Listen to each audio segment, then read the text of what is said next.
Good morning, children. Let us start the Botany Unit 1, Lesson 1, Asexual Reproduction in Plants. Reproduction is a process of raising the progenies which falls under two major categories, asexual reproduction and sexual reproduction. In asexual reproduction, there is an involvement of a single parent and there is no gamete formation or fertilization. In sexual reproduction, there is an involvement of two parents and there is a gamete formation and fertilization which give rise to the embryo and a new individual. Some of the common methods of asexual reproduction are: first one, the gonidia formation. Gonidia spores are amotile spherical spores which are seen in chains of clusters. Example, Aspergillus and Penicillium. Budding. Budding is nothing but a small bud-like outgrowth which appears on the external surface of an organism and detaches itself from the parental body and grows individually. Example, yeast and hydra. Fragmentation. The body splits into fragment and each fragment develops into an individual. Example, Spirogyra. Regeneration. Example, Planaria, in which if the worm is cut into many pieces, each piece of its body is capable of growing into an organism. The organism produced by all these processes are called as clones because they are individual which are morphologically and genetically identical to each other. Vegetative reproduction is a form of asexual reproduction which is seen in higher plants, multicellular plants. Here, the buds are developed from the structures of the vegetative structures of the plant body. The units of reproductive structure, example, the root, stem or leaf which is used for propagation are called as reproductive propagules or diaspores. The vegetative reproduction falls under two major categories: natural methods of reproduction in plants and artificial methods of reproduction, that is vegetative reproduction in plants. Under natural methods of vegetative reproduction, we have reproduction by roots. This is seen in Murraya, the curry leaves, where the lateral roots give rise to new plants. Rhizome is seen in Zingiber officinale. It is an underground horizontal stem which is used for perennation and gives rise to the new plants. Corm you can see in Colocasia. This is also an underground stem. Tuber, Solanum tuberosum.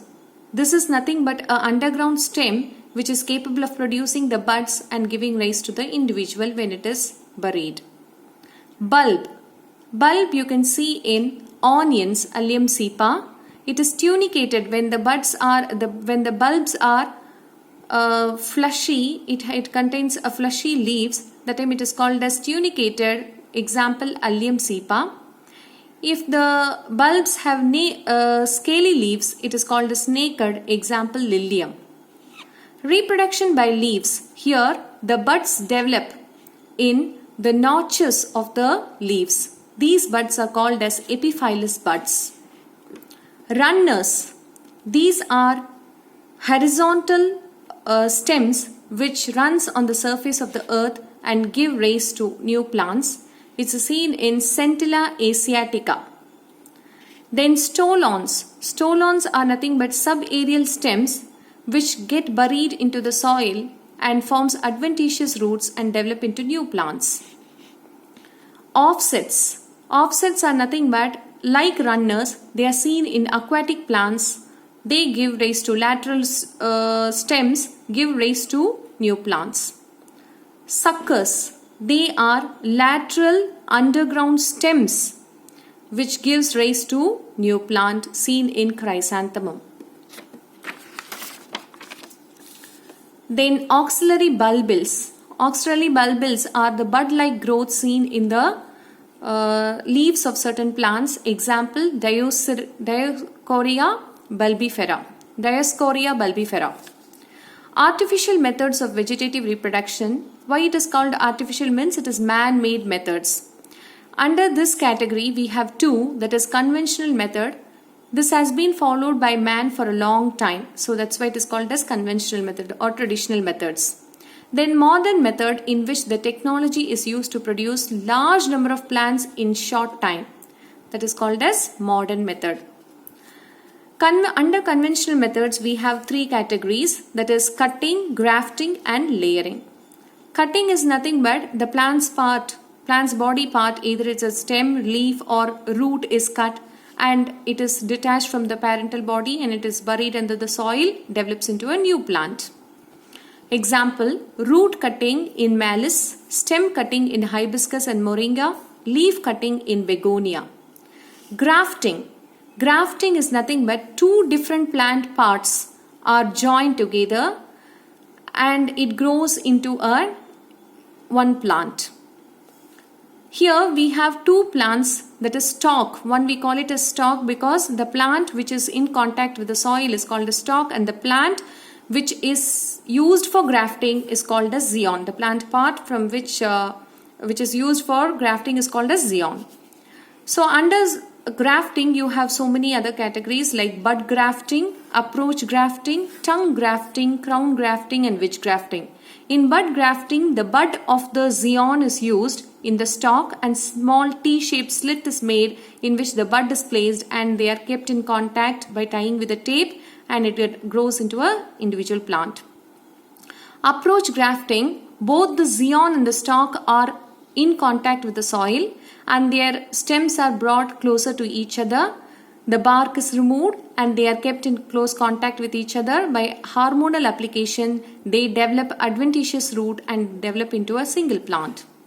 Tongue grafting is in which the zeon and the stalk are sliced off obliquely so that tongue-like oblique cuts are made in which the stalk and zeon are kept closer to each other and tied up for a long time and they grow into an individual plant, a single plant. Crown grafting, in which the stalk has a large surface area in which small cuts are made and the zeon are placed into the cut. The tapering end of the zeon are placed into the cut and it allowed to grow into an individual plant. Then wedge grafting, in which V-shaped wedges or slits are made in the stalk and the zeon is kept into that and it is tied off to grow as an individual plant. Layering. Layering is another method of conventional vegetative propagation. The stem of the parent body is allowed to develop roots while still in contact. Here we have two, mound layering and air layering. In mound layering, the lateral branches of the plant is buried under the soil and it is closed and buried under the soil and a mound of soil is kept over it and there the plants start developing the roots and it grows and it gets separated from the parent and grows as an individual plant. Air layering is in which the bark of the plant is removed, hormone is added there and it is closed by a polythene bag and when it is kept for a long time it start developing roots and it can be detached from the parent plant and grows as an individual. Then second one is the modern method of artificial methods. You have modern methods of vegetative propagation in which we have two, that is tissue culture and micropropagation. In tissue culture, the ability of totipotency is used. What is totipotency? It is the ability of the plant cell or the plant tissue to grow into an entire plant is called as totipotency. This ability is used in developing plant tissues and small plantlets in the laboratory conditions under suitable culture media is known as tissue culture. Micropropagation is the regeneration of the whole plant from the single cell tissues or small pieces of the vegetative structure through tissue culture is called as micropropagation. So the asexual methods of reproduction in plants is getting over. Thank you, children.